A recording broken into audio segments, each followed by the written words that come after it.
नमस्कार दोस्तों, मैं विजयपाल एक बार फिर से स्वागत करता हूं आप सभी का आपके अपने channel simple maths for you में। दोस्तों, मैथमेटिक्स की नॉलेज को बढ़ाने के लिए ये चैनल हमने बनाया है और आप सभी के सहयोग से हम अपने इस उद्देश्य में कामयाबी हो रहे हैं और मैथमेटिक्स की नॉलेज को आप तक पहुँचा रहे हैं। आप भी हमारे वीडियोज़ को देख रहे हैं और भी लगातार देखिए, सभी दोस्तों को शेयर कीजिए ताकि हर बच्चे की जो मैथ्स की जो प्रॉब्लम्स हैं वो प्रॉब्लम्स ना रहें और मैथ उनको अच्छी तरह से समझ में आए। तो पिछले 3 वीडियो में हमारी जो वेब सीरीज चल रही है रिलेशन एंड फंक्शन, संबंध और फलन, उसमें पिछले 3 वीडियो में हमने संबंध के बारे में पढ़ लिया था और फंक्शन क्या होते हैं उसके बारे में बेसिक डिटेल मैंने आपको बता दी थी। आज का जो वीडियो है उसमें हम देखेंगे टाइप्स ऑफ फंक्शन, यानी जो फंक्शन होते हैं उसमें उसके बहुत सारे टाइप्स होते हैं। तो जो मेन टाइप होते हैं वो फंक्शन के हम यहाँ पर देखेंगे। देखो, एक तो होता है फंक्शन को समझना, तो यहाँ पर आज की वीडियो में मैं आपको सिर्फ समझाऊंगा, ठीक है। एक होता है कि उसको किताब की लैंग्वेज में लिखना, तो वो एक अलग बात है। वो जब हम क्वेश्चंस करेंगे या बुक से जब रीडिंग करेंगे तो मैं आपको बताऊंगा या आपको समझ में आ जाएगा, ठीक है। पहले मेन चीज़ है आपको समझना। अगर आपको समझ में आ गया तो आप वो इजीली पढ़ सकते हो, इजीली देख सकते हो, ठीक है। लेकिन पहले मेन चीज़ है समझना। अगर डायरेक्ट आप किताब की भाषा देखोगे, किताब से आपको ये तो पता लग जाएगा कैसे लिखना है, लेकिन एक तरह से वो आपको रट के लिखना पड़ेगा, याद करके।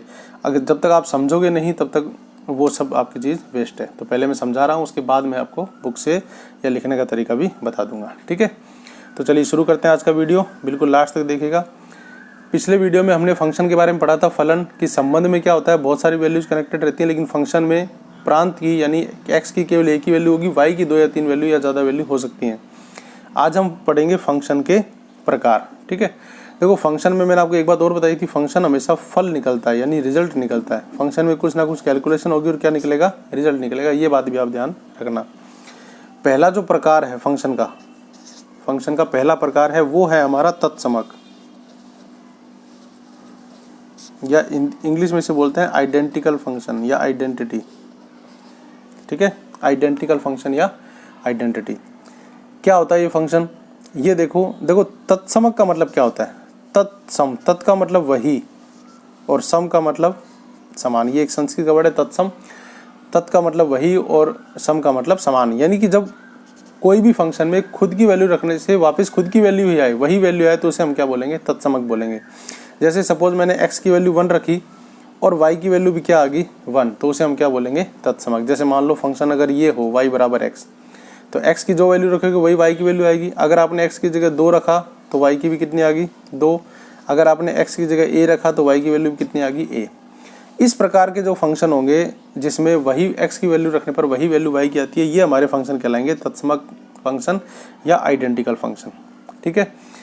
फंक्शन को कई बार समझने के लिए हम उनका ग्राफ भी बनाते हैं। क्या बनाते हैं, उनका ग्राफ, ठीक है। तो अगर हम तत्समक फंक्शन का ग्राफ बनाएंगे तो ग्राफ देखो कुछ इस तरह से बनेगा। यहाँ पर मैं आपको बिल्कुल फटाफट बना के बता रहा हूँ, जब आप अच्छी तरह नाप के बनाओगे तो भी ग्राफ ऐसा आएगा। ग्राफ ऐसा होता है, आपको पता ही है, बीच में ओ होता है 0, यहाँ पर x, यहाँ पर x डैश यानी नेगेटिव वैल्यू, ऊपर y, नीचे y डैश यानी नेगेटिव वैल्यू, 1 2 3 इस तरह से वैल्यू होती है, ऊपर भी 1 2 3। अब सपोज 1 बाई 1 कहाँ आएगा, 1 और 1, x पे 1 और y पे 1, इधर आएगा पॉइंट। 2 और 2 कहाँ आएगा, x पे 2 y पे 2, इधर आएगा। x पे 3 y पे 3, इधर आएगा। यानी इस तरह से जब आप आइडेंटिकल फंक्शन का ग्राफ बनाओगे तो वो बिल्कुल एक सीधी लाइन आएगी, इस तरह से बिल्कुल सीधी लाइन, जो वैल्यू x पे है वही वैल्यू y पे है। तो तत्समक फंक्शन का जो ग्राफ होता है वो हमेशा क्या होता है, इस तरह का होता है, ठीक है। अभी आपको सिर्फ एक बेसिक नॉलेज में ध्यान रखना है, जब क्वेश्चंस करेंगे तो ये चीज़ें आपकी और ज़्यादा क्लियर हो जाएंगी, ठीक है। तत्समक खुद का खुद से, खुद रखने पर खुद ही आया, जो रखी x का मान वही y का आया, इस तरह का ग्राफ इसका आता है, ठीक है। फिर हम चलते हैं दूसरे प्रकार की तरफ। दूसरा जो प्रकार है वो है अचर फलन। क्या है, अचर फलन। इंग्लिश में इसे बोलते हैं कांस्टेंट। क्या बोलते हैं इंग्लिश में, कांस्टेंट फंक्शन। कांस्टेंट का मतलब क्या होता है, आपने सुन रखा होगा कांस्टेंट। कांस्टेंट का मतलब होता है अगर कोई वैल्यू फिक्स हो जाए तो उसे हम कांस्टेंट वैल्यू बोलते हैं। अचर को ध्यान से देखो, चर का मतलब होता है बदलने वाली वैल्यू, यानी x या y जिसका मान बदलता रहता है। अचर का मतलब जो ना बदले, यानी जो फिक्स हो जाए। अगर कोई फिक्स वैल्यू का फंक्शन है तो उसको हम बोलते हैं अचर फंक्शन, ठीक है। जैसे सपोज y बराबर 5, y बराबर 5, ये कोई फंक्शन है, ठीक है। अब इसमें x का फैक्टर है ही नहीं, तो यहाँ पर आप x की जगह चाहे 1 हो, चाहे 2 हो, चाहे 3 हो, चाहे 5 हो, y की वैल्यू हमेशा क्या आएगी, 5 आएगी। अगर मैं x की वैल्यू 1 लूँ तो भी y की वैल्यू 5 है, क्योंकि ये x पे डिपेंड ही नहीं कर रहा।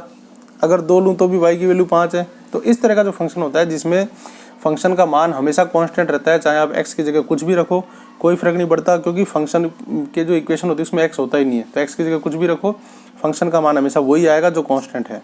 तो इस तरह के फंक्शन को हम क्या बोलते हैं, अचर फलन। ठीक है, इस तरह के फंक्शन का अगर हम ग्राफ बनाएंगे तो वो ग्राफ कुछ इस तरह का बनेगा।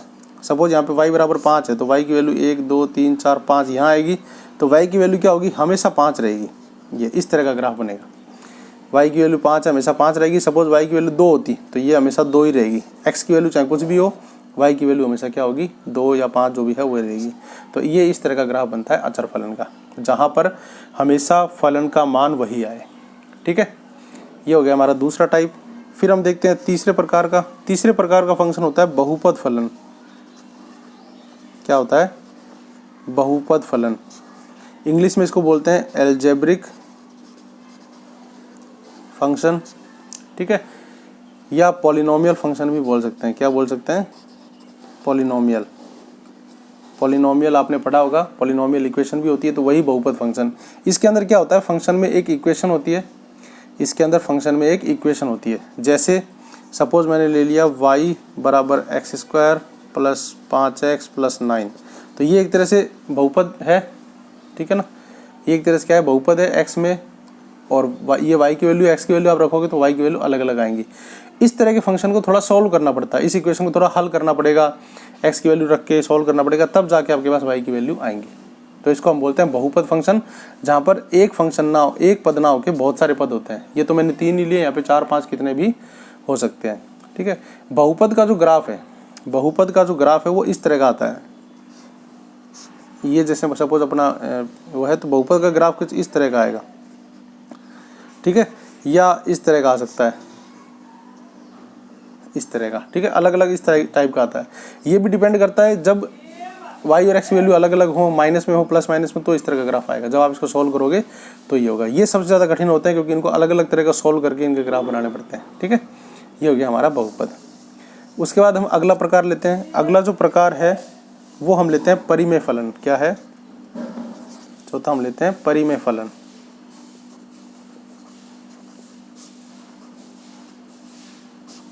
या रेशनल फंक्शन, इंग्लिश में इसको बोलते हैं रेशनल फंक्शन। ठीक है, अब देखो परिमेय के बारे में आपको पता है, परिमेय संख्या हमने पढ़ रखी है। क्या होती है परिमेय संख्याएं, वे संख्याएं जो p/q के रूप में आप इजीली कर सकते हो, जिसको डिनोट, वो हमारी कहलाती हैं परिमेय संख्याएं। ठीक है, अब यहाँ पर परिमेय संख्या तो नहीं है, यहाँ पे परिमेय फंक्शन है। तो परिमेय फंक्शन में क्या होगा, परिमेय फंक्शन कुछ इस तरह के होते हैं, जिसको आप fx/gx लिख सकते हो। मतलब कोई फंक्शन ऊपर होगा, कोई फंक्शन नीचे होगा, और वो बट्टे में होंगे p/q के रूप में। परिमेय संख्या क्या होती है, p/q के रूप में। तो इस तरह से फंक्शन होंगे। अब परिमेय संख्याओं की परिभाषा में आपने देखा होगा कि q बराबर 0 नहीं होना चाहिए। इसी प्रकार यहाँ पे भी जो बट्टे में है फंक्शन gx, वो इज नॉट इक्वल टू 0, वो भी 0 के बराबर नहीं होना चाहिए। ठीक है, फंक्शन को इस तरह से भी लिख सकते हैं। f का मतलब फंक्शन है, x मतलब यहाँ पे x चर है, तो ऊपर x चर में कोई फंक्शन fx है, नीचे gx है, तो fx/gx, यानी जब हमने फंक्शन को, फलन को बट्टे के रूप में लिख दिया, तो वो हमारा क्या कहलाता है, परिमेय फलन। ठीक है, परिमेय फलन के ग्राफ आमतौर पर नहीं बनाते, आप बनाओगे तो कोई ना कोई अलग तरह का ग्राफ आ जाएगा। ठीक है, उसके बाद हम लेते हैं मापांक। उसके बाद हम क्या लेते हैं, मापांक फलन या मॉडुलस, जिसको बोलते हैं। क्या बोलते हैं, मॉडुलस। मापांक में क्या होता है, देखो मापांक को आप ध्यान से देखो। मापांक का मतलब होता है माप का अंक। यानी कई बार हमारे पास कुछ ऐसी वैल्यूज आती हैं जिनका सिर्फ हमें मान का मतलब होता है, उनकी दिशा या उनके निशान का मतलब नहीं होता। उनकी दिशा या उनका चिन्ह इस चीज़ का मतलब नहीं होता। ठीक है, जैसे सपोज एक राशि है भार। एक राशि क्या है हमारे पास, भार है। अगर मैं कहूँ कि किसी का वजन -5 किलो है, क्या है, -5 किलो, तो यहाँ पर मान लो हमने कोई कैलकुलेशन की, उससे आंसर आया -5 किलो, तो भार तो हमेशा 5 किलो ही होगा। भार एक ऐसी चीज़ है जिसमें माइनस का कोई फर्क नहीं पड़ता, तो हम यहाँ पे माइनस को हटा देंगे, सिर्फ क्या लेंगे, प्लस की वैल्यू लेंगे। ठीक है, उसी तरह से दूरी, उसी तरह से दूरी, इस तरह से बहुत से अलग अलग चीज़ें जब आप फिजिक्स और मैथ्स पढ़ोगे तो उसके अंदर ये चीज़ें आएंगी। तो यहाँ पर आपको बस ये ध्यान रखना है कि कुछ चीज़ें ऐसी होती हैं जिनमें चिन्ह का फर्क नहीं पड़ता, तो उसको हम मापांक के थ्रू लेते हैं। अब मापांक फंक्शन को हम कैसे लिखते हैं, हम लिखते हैं y बराबर x का मापांक। इस तरह से x के आगे हम क्या लगाते हैं, 2 डंडियाँ लगा देते हैं, इसका मतलब है मापांक। अब मापांक का मतलब क्या होता है, अगर इसकी वैल्यू प्लस में आ रही है तब तो हमें प्लस की लेनी है, और अगर इसकी वैल्यू गलती से माइनस की आ रही है तो हमें उस माइनस को हटाना है, और माइनस को हटाने के लिए हमें क्या करना है, एक और माइनस लगाना ताकि वो प्लस हो जाए। यानी इसको जब हम खुल के लिखते हैं तो हम इसको खुल के इस तरह से लिखते हैं कि y की वैल्यू x तो तब है जब y x ग्रेटर देन 0, 0 या पॉजिटिव हो, और माइनस x तब है जब x क्या हो, छोटा हो। इस तरह से हम इसको खोल के लिख देते हैं। ठीक है, ये तो इसकी शॉर्ट फॉर्म में लिखने की, ये इसकी पूरी फॉर्म है। यानी जब x पॉजिटिव होगा, 0 से बड़ा होगा, तब तो उसको पॉजिटिव लेना ही है। लेकिन अगर x नेगेटिव है, 0 से छोटा है, तो उसको हम माइनस x लिखते हैं। तो 0 से छोटा है, नेगेटिव है, तो एक तो वो नेगेटिव और एक ये नेगेटिव, नेगेटिव नेगेटिव मिलकर क्या बन जाएगा, प्लस। तो उसकी वैल्यू भी यहाँ पे क्या आएगी, पॉजिटिव, प्लस की ही वैल्यू आएगी। तो इस तरह से मापांक फंक्शन को लिखते हैं। और अगर मापांक फंक्शन का ग्राफ बनाना पड़े तो मापांक फंक्शन का ग्राफ इस तरह से बनता है, इस तरह से। मतलब वैल्यू पॉजिटिव थी, नीचे नेगेटिव की तरफ गया ही नहीं, वापस क्या हो गया, पॉजिटिव की तरफ हो गया। तो इसमें हमेशा क्या होती है, पॉजिटिव वैल्यू ही आती है मापांक के फंक्शन में। ठीक है, ये सिर्फ मैं छोटा छोटा इंट्रोडक्शन बता रहा हूँ। उसके बाद अब आप जब पढ़ते रहोगे तो आपके सामने और भी चीज़ें आती रहेंगी। उसके बाद छठा जो प्रकार है फंक्शंस का, उसके अंदर हम लेते हैं चिन्ह फंक्शन। एक फंक्शन होते हैं चिन्ह या साइन फंक्शन। इस तरह के जो फंक्शन होते हैं इनका जो यूज़ होता है वो सिर्फ साइन के लिए होता है, यानी सिर्फ प्लस माइनस के लिए, उनके लिए होता है। ठीक है, अब ये क्या आते हैं, ये इस तरह से होते हैं fx, इसको आप यूँ लिख सकते हो 1, 0 और -1। यानी ये सिर्फ क्या करते हैं, एक तरह से वैल्यूज़ को बताते हैं। जब x की वैल्यू 0 हो तो 1, x की वैल्यू 0 हो तो 0, और x की वैल्यू छोटी हो 0 से तो -1। ये केवल चिन्ह को बताते हैं। किसको बताते हैं, केवल साइन को। जब x बड़ा है तो +1 आ गया, ठीक है, बस 0 के बराबर तो 0 आ गया, छोटा है तो नेगेटिव आ गया। अब यहाँ पे 1 की जब आप कुछ भी मल्टीप्लाई करोगे तो उससे कोई फर्क नहीं पड़ेगा, केवल प्लस माइनस चिन्ह के कारण ये इसको लिखते हैं। ठीक है, ये वैसे इतना कोई ज़्यादा काम का भी नहीं है। उसके बाद हम देखते हैं अगला जो प्रकार है वो है महत्तम पूर्णांक फलन। ये थोड़ा सा इंपॉर्टेंट है, महत्तम पूर्णांक फलन।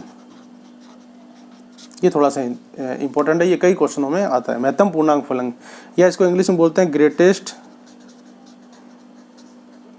Integer function. Greatest integer function, देखो इसका मतलब क्या होता है। इसका मतलब होता है कि जब भी आपको फंक्शन में कोई भी वैल्यू दे रखी हो तो आपको हमेशा ग्रेटेस्ट इंटीजर लेना है। क्या लेना है, ग्रेटेस्ट इंटीजर। जैसे मान लो मैंने यहाँ पे लिखा 2.9, ये कोई फंक्शन है, ठीक है, तो इसकी वैल्यू कितनी है, 2.9। लेकिन जब ये जो इसको हमेशा बड़े ब्रैकेट से सॉल्व करते हैं, इस तरह से बड़ा ब्रैकेट लगाते हैं। अब यहाँ पर जब हम इसको सॉल्व करेंगे तो हमें 2.9 तो इसकी एग्जैक्ट वैल्यू है, वो हमें नहीं लेनी। हमें क्या करना है, इसका ग्रेटेस्ट इंटीजर लेना है, यानी इसके अंदर सबसे बड़ा इंटीजर, सबसे बड़ा पूर्णांक कितना है वो हमें लेना है। तो सबसे बड़ा पूर्णांक कितना है, 2। तो ये हमने, इसका जो आंसर आएगा वो कितना आएगा, 2। कई बार ऐसी कैलकुलेशन होती है जिसके अंदर हमें पॉइंट की वैल्यू नहीं लेनी, हमें सिर्फ पूरी वैल्यू लेनी है, तो वहाँ पर ये फंक्शन काम आता है। ग्रेटेस्ट इंटीजर का मतलब जो भी वैल्यू है उसकी हमें पूरी जो पूर्णांक वैल्यू है वो लेनी है। अगर मान लो यहाँ पे हो जाता 3.1, तो यहाँ पर पूरी वैल्यू कितनी है, तो यहाँ पर पूरी वैल्यू है 3, तो हम क्या लेते हैं, 3। ठीक है, इसी तरह से सपोज यहाँ पर होता 5.1, तो हम क्या लेते, 5। और अगर यहाँ पे होता 4.9, तो हम क्या लेते, 4। समझ आ रही बात। आपको जो ये पूरा पूर्णांक है वही लेना है, बाद की पॉइंट वाली वैल्यू छोड़नी है। तो इसको हम क्या बोलते हैं, महत्तम पूर्णांक फलन। तो ये कुछ फलन के प्रकार हैं, और भी होते हैं लेकिन मेन यही काम आते हैं। बाकी तो आप मैथ्स पढ़ोगे तो उसमें कोई अंत नहीं है, अथाह महासागर है मैथ। तो इस तरह से कुछ फंक्शन हैं जिनके बारे में मैंने आपको थोड़ी इन्फॉर्मेशन दे दी है। बाकी जब आप क्वेश्चंस करोगे, जब इसको सॉल्व करेंगे तो ये सारी चीज़ें आएंगी। ये सिर्फ इसलिए कि आप एक बार बेसिक समझ जाओ, जब आप थोड़े बहुत क्वेश्चन करो 11th-12th क्लास के, तो आपको प्रॉब्लम ना आए। उसके अलावा तो ये बहुत होते हैं, जैसे जैसे हम आगे पढ़ेंगे सबके बारे में डिटेल में नॉलेज लेते रहेंगे। बस इन वीडियोस को आप ध्यान से देखो, 2 बार देखो, ताकि आपकी जो चीज़ है वो कॉन्सेप्ट है वो क्लियर हो जाए। फिर लिखना विखना तो सब आ जाएगा आपको। ठीक है, तो आज के वीडियो में इतना ही। आज के वीडियो में हमने देखे टाइप्स ऑफ फंक्शन, कितने तरह के फंक्शन है वो हमने देखे, और अगले वीडियो में हम इसके आगे फंक्शंस को और एग्जांपल से समझेंगे और इसके प्रकार करेंगे, और इसकी बीजगणित जो है, जोड़ घटाव, वो सब है, वो सब हम इसमें करने वाले हैं। तो बहुत इंपॉर्टेंट वीडियो है ये, और आपके लिए फ्री में मेहनत करके मैं ला रहा हूँ हमारे इस चैनल पे, सिंपल मैथ्स फॉर यू पे। तो सभी से रिक्वेस्ट है कि चैनल को सब्सक्राइब तो करना ही है, साथ में अपनी सभी दोस्तों को शेयर करना है, जो भी आपकी नज़र में मैथ्स पढ़ते हैं उनको सबको शेयर करना है। किसी की भी अगर मदद हो सके इन वीडियो से तो ये हमारे लिए, हमें यही चाहिए और क्या चाहिए। ठीक है, तो आज की वीडियो में इतना ही। मिलते हैं बहुत जल्द अगले वीडियो में, तब तक के लिए आप सभी का धन्यवाद। मिलते रहिए, बने रहिए हमारे चैनल पे। धन्यवाद।